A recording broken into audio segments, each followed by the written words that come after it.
Okie dokie. What do we have here? Well, we have an NRG Innovations steering wheel. And unfortunately, they sent me the wrong one. I did not order the one with red stitching, but I got it for 90 bucks. Super steal of the deal. I got my last one like for 120 bucks, so this is a way better deal. So I'm cool with that. I'm gonna take all this stuff off. This is actually a horn button. I guess you can wire it to whatever you want. Nitro! This is gonna be a little bit surprising to some people, but I have purchased more Fanatec things.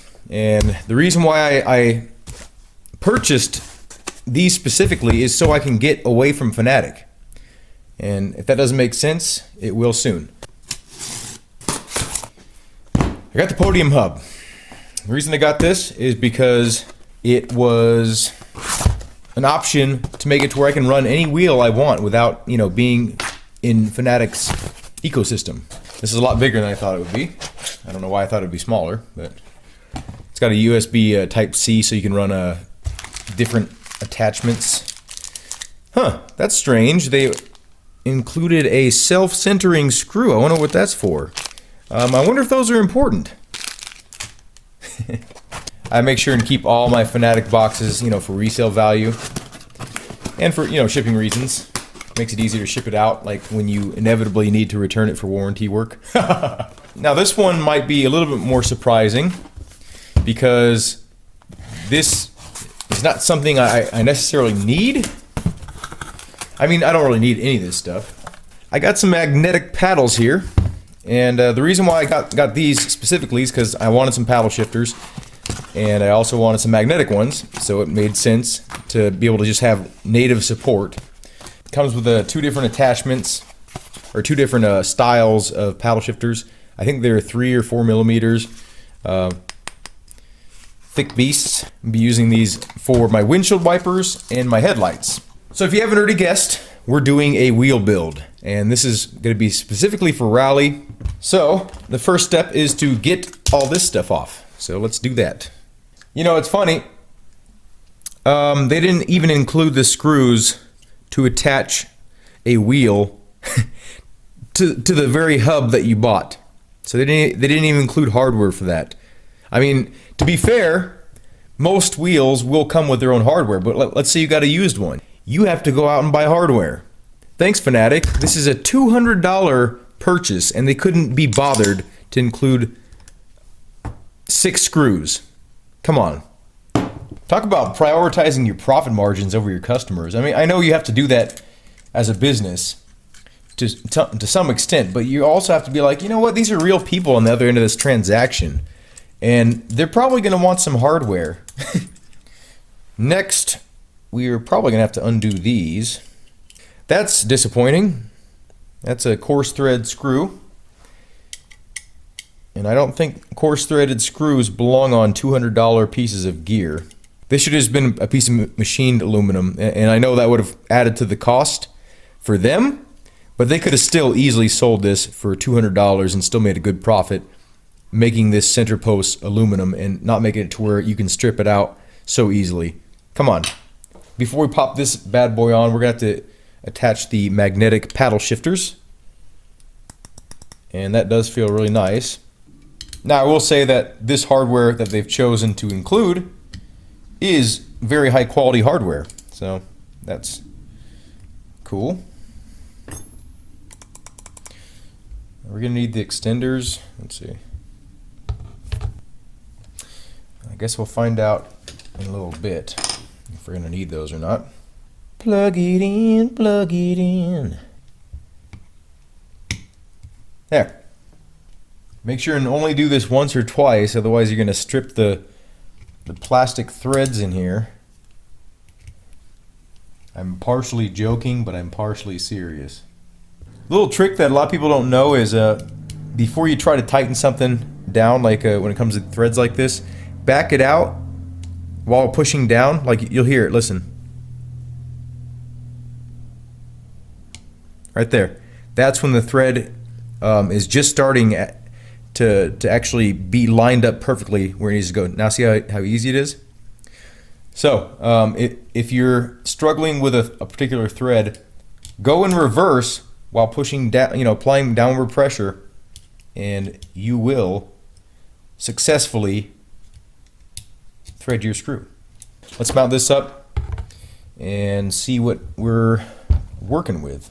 Not a huge fan of this hardware that NRG provided, but again, this is a $90 wheel, and it's very high quality in all other regards. And at least they included hardware. If you're wondering why I'm building this wheel, it's because this is the same exact wheel, besides the red stitching, that I have in my real WRX. And if you've been with the channel for a while, you'll know that I'm kind of trying to replicate that car as closely as possible, so to build up muscle memory. Okay, feels good, I'll tell you that. The gold and red actually look pretty luxurious. I kind of like that, actually. I don't know if you can see that color combo. So yeah, the reason why I went with this this hub, because they do make some aftermarket ones, is because I didn't want to run into compatibility issues. If Fanatec figures out like, oh, there's other companies stealing our stuff, like they'll probably do a firmware update and make it to where you can't use those things. I don't want that to happen, so I just went with theirs, and now I can attach any wheel I want to this. I'm not limited by them anymore. Now, I've seen people have some issues with these, or at least the older ones. I'm not sure the new thicker ones have any issues, but people have been snapping these because that's a pretty small area. I don't know why they didn't beef that up. Like this whole area should have been like out to here, and the side should have been another millimeter or so to make it to where there's more reinforcement. I don't know if their priority was aesthetics, or their priority was, maybe making it to where you had to buy some more. We're gonna put the extenders on. That does feel really good. Never over tighten stuff like this. It's just not worth it. That's why I'm using the long side, so I can't over tighten it. Go backwards first. Right there. If for no other reason, you learning that little technique was worth watching this video. For all your future Fanatec purchases. Jesus. At least we know that they used high quality magnets, huh? These are neodymium magnets. I can tell by their strength. Rare earth magnets is what they call them. Thank you for including just enough hardware. Don't worry about those people that, accidentally drop this little tiny screw and, can never find it again. Don't worry about those people. Yeah, don't even include one extra of each size. Because that'll cut into your profits, I'm a bit bitter towards Fanatec, as you can probably tell. That feels good. Beep, beep, beep. Feels lighter than the other rim I'm working with. I'm wondering how much closer this is going to bring the wheel. I'm hoping not at all, but I think it will. Okay, let's get it mounted up and see how it feels. Jesus! Oh, I'm an idiot. I'm over here struggling and the screw's still in there. I know exactly what a round wheel feels like, especially for dirt racing and racing in general. But I thought I was happy with my BMW wheel, and I mean I still am. Like, it's a great wheel. It's got tons of buttons. It's got tons of features. It's got rumble motors built into the rim. That's huge. That's awesome. But this damn flat bottom, it's so annoying when you're spinning the wheel. Like, it's not annoying to the point to where like you can't work with it, but it's a constant reminder that it's not a round wheel. Let's see if I can get this off now. Okay, that was a little bit easier. Still difficult. So it looks like it's going to stick out just a little bit more. If you want it to be clickier, you can take this little rubber pad out, but I actually like them being quiet like that. Anyway, let's see. Okay.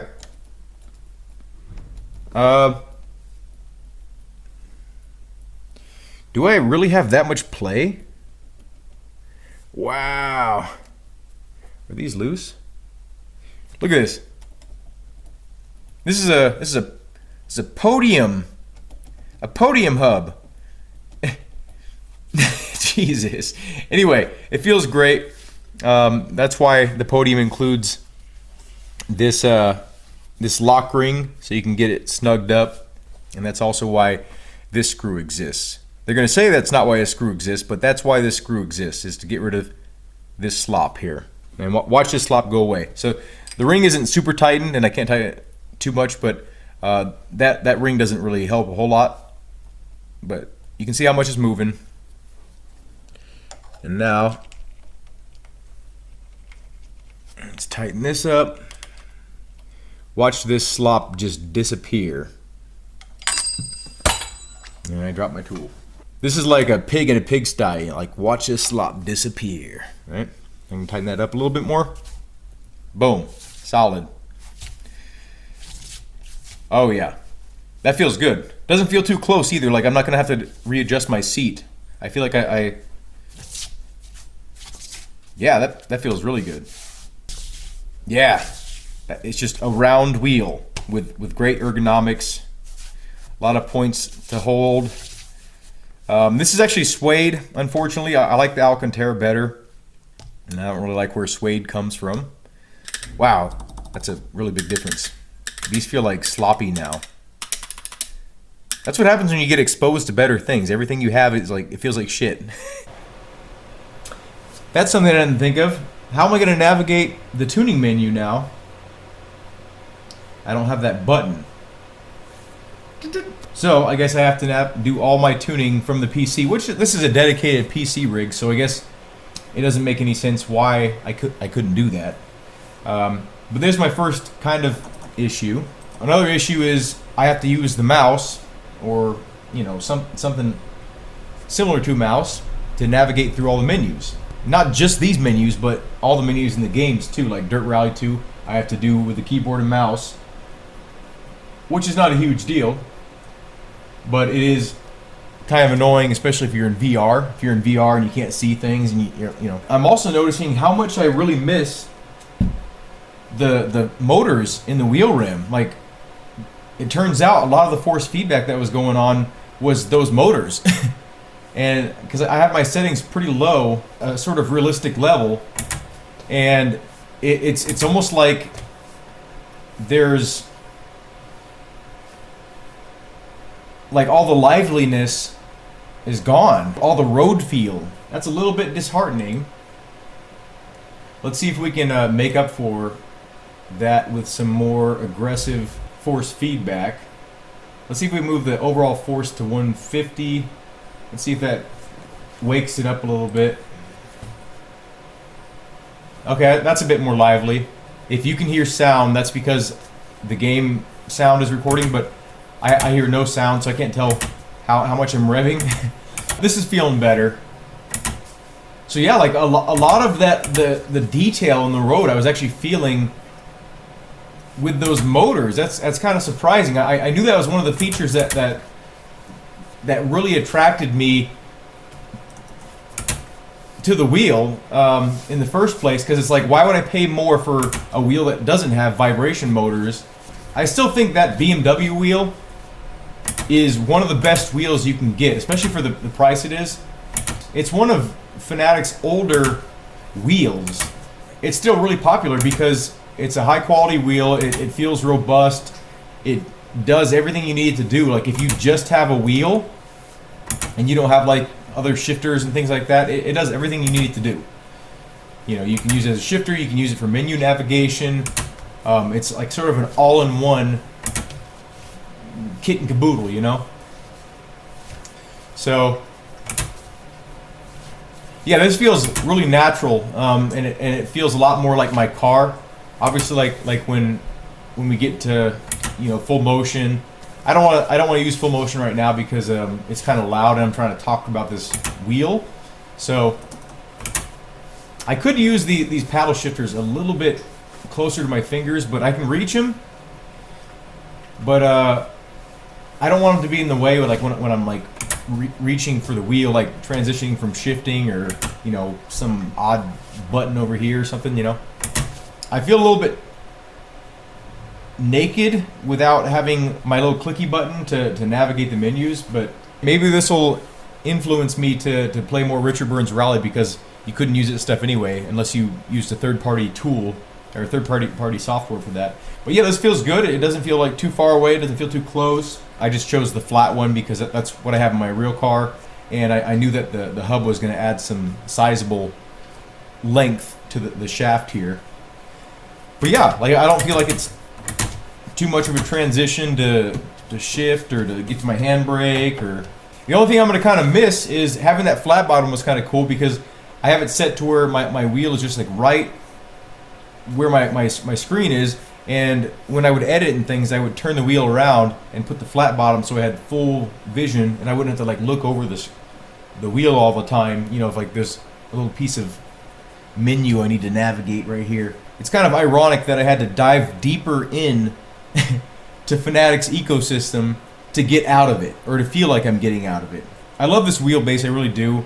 I think it's way overpriced for what it is, but I don't plan on getting another wheelbase until this one fails. So I figured, you know, it's a worthwhile investment for me to be able to switch rims. Let's say the suede wears out to the point to where it's just like falling off, and you know it's more expensive to get it worked on, or too time consuming for me to do it myself, rather than, you know, maybe just getting a brand new one for cheaper. You know, like now I have options.